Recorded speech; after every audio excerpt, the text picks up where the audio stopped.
Hi friends, இன்றைக்கி நம்ம என்ன செய்யலான்னு பார்க்கலாங்களா. நான் வந்து இந்த ஆஃப்ரிக்கன் ஃபுட் வந்து கசாவா இப்போ வந்து ட்ரெண்டிங்காக போயிட்டுருக்கு பார்த்தீங்களா, அதுதான் செய்ய போகிறேன். எனக்கு மரவள்ளி கிழங்கு இருந்தது, சரி இதை பண்ணலாமே. நான் ஏற்கனவே 2 கட் பண்ணி வச்சுருக்கேன் பாருங்கள். இந்த மாதிரி தோல் எடுத்துருங்க. மீடியம் சைஸ் நான் 3 எடுத்திருக்கேன். ஈஸியாக இருந்ததுங்க ஃப்ரெண்ட்ஸ். நான் செய்யலாமேன்னு சொல்லிட்டு எல்லாம் பார்க்கவே ஆசையாக இருந்தது. சரி இதை ட்ரை பண்ணலாம் அப்படின்னு சொல்லிட்டு இது தோல் எடுத்துகிட்டு கட் பண்ணலாம். இங்கே பாருங்கள், இந்த நடுமத்தில் வந்து இது மாதிரி இருக்கும். இதை கட் பண்ணிவிட்டு தண்ணியில் போட்டுருங்க. உடனே கொஞ்சம் கலர் சேஞ்ச் ஆகிடும். பொடிசாக கட் பண்ணிக்கோங்க. இதெல்லாம் அது மாதிரி கட் பண்ணிவிட்டு இது பாருங்கள் ஃப்ரெண்ட்ஸ், இது எல்லாத்தையும் கட் பண்ணியாச்சு. இப்போ நம்ம ஒரு மிக்ஸி ஜாரில் சேர்த்து இதை அரைச்சிக்கலாம். நான் ஒரு ஃபேன் வச்சுருக்கேன் அடுப்பில். இதை அரைச்சிட்டு வந்துடலாம். லைட்டாக நிறைய தண்ணிலாம் விடக்கூடாது, நார்மலாக அரைக்கணும் கொஞ்சமாக. இங்கே பாருங்கள் ஃப்ரெண்ட்ஸ், இந்த அளவுக்கு அரைச்சிட்டு வந்தாச்சு. இப்போ நம்ம ஃபேன் வச்சுருக்கோம் இல்லைங்களா, இதில் ஊற்றிடலாம். சிம்மில் வச்சுக்கோங்க. எல்லாத்தையும் வலிச்சு விட்டுருங்க. நான் கம்மியாக தான் செய்கிறேன் குவான்டிட்டி. ஏன்னா நான் எப்படி இது பண்ணணும், 3 கிழங்கு, நார்மல் கிழங்கு 3 கிழங்கு போட்டிருக்கேன். நீங்கள் நிறைய வேணால் கூட செய்யலாம். இது அப்படியே சிம்மில் வச்சுக்கோங்க. தண்ணிலாம் போதும், அப்படியே கிளறி விடுங்க. இங்கே பாருங்கள், இதுக்கு உப்பு போடுறேன் நான்.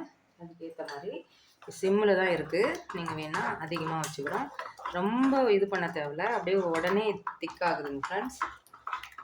சூப்பராக இருக்குது. நான் நிறைய வாட்டி வீடியோவில் பார்த்துருக்கேன். இது என்னன்னு நினச்சிட்டே இருப்பேன், எப்படி இந்த ஜெல்லி மாதிரி வருது அவங்களுக்கு அப்படின்னு சொல்லிட்டு. அப்புறம் தான் வீடியோ பார்த்தா இந்த மரவள்ளி கிழங்கு தான். நம்ம தோட்டத்துலேயே நிறைய கிடைக்கும் இது. இதை அப்படியே கைவிடாமல் கிளறுங்க. இங்கே பாருங்கள் ஃப்ரெண்ட்ஸ், அப்படியே ஜெல்லி மாதிரி வருது பாருங்கள். இதை அப்படியே கைவிடாமல் கிளறிட்டு இருந்தால் ஒன்றுமே இல்லை, அப்படியே அரைச்சி நம்ம போட்டிருக்கோம், அவ்வளோதான். இங்கே பாருங்கள், அப்படியே டிரான்ஸ்பரண்ட்டாக மாறுது. அப்படியே சூப்பராக இருக்குல்ல, செம்மையாக இருக்குது. பசங்க இப்படி சாப்பிடாதவங்களுக்கு இப்படி கொடுத்தா நல்லாயிருக்கும். ஜஸ்ட்டு ஒரு 5 மினிட்ஸ்லேயே ஆயிடுச்சுங்க ஃப்ரெண்ட்ஸ், ரொம்ப நேரம் ஆகலை. அப்படியே பாருங்கள், தெரியுதுங்களா. நான் இதுக்கு வந்து சிக்கன் குழம்பு வச்சுருக்கேன். இங்கே பாருங்கள், இது நான்வெஜ்ஜி தான் நல்லாயிருக்கும். நான் வந்து ஒரு தயிர் போட்டு ஒரு சிக்கன் குழம்பு வச்சுருக்கேன். இதை நான் வச்சு காட்டுறேன் இப்போ சாப்பிடும்போது. அவ்வளோதான், இது ஆல்மோஸ்ட் முடிஞ்சிச்சின்னு நினைக்கிறேன். சூப்பராக வந்துருச்சு. இங்கே பாருங்கள் ஃப்ரெண்ட்ஸ், அவ்வளோதான். ஆஃப் பண்ணுறேன். நான் எடுத்து சாப்பிட வைக்கிறேன். அப்படியே ஜெல்லி மாதிரி வருதுங்க ஃப்ரெண்ட்ஸ். இங்கே பாருங்கள், நான் ஸ்டவ் ஆஃப் பண்ணியாச்சு.